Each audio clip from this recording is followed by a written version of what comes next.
Ciao ragazze e ragazzi, amici serale, terza puntata. Stasera, come non mai, abbiamo una Maria De Filippi molto, espressiva.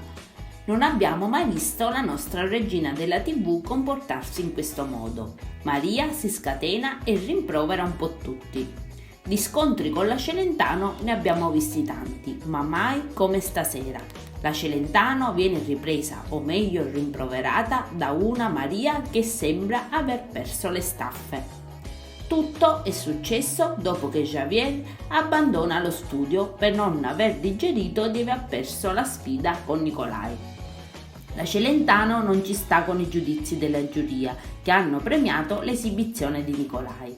Allora Maria se la prende con la Celentano che pensa che tutti i giurati siano degli imbecilli.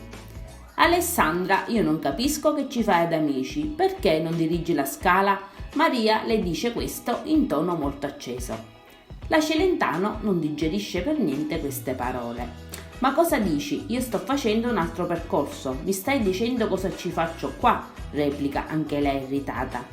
Per la Celentano doveva vincere Javier, che ha ballato benissimo e pertanto dice ancora ai giurati di essere degli scompetenti e aggiunge ancora che è proprio per questo motivo che Javier ha abbandonato lo studio.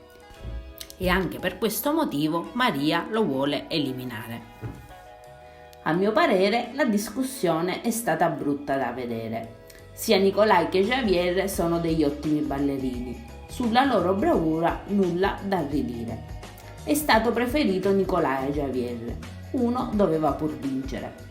Secondo voi chi è stato il migliore? Da che parte state? Commentate pure. Io adesso vi saluto e vi aspetto al prossimo video. Bye bye!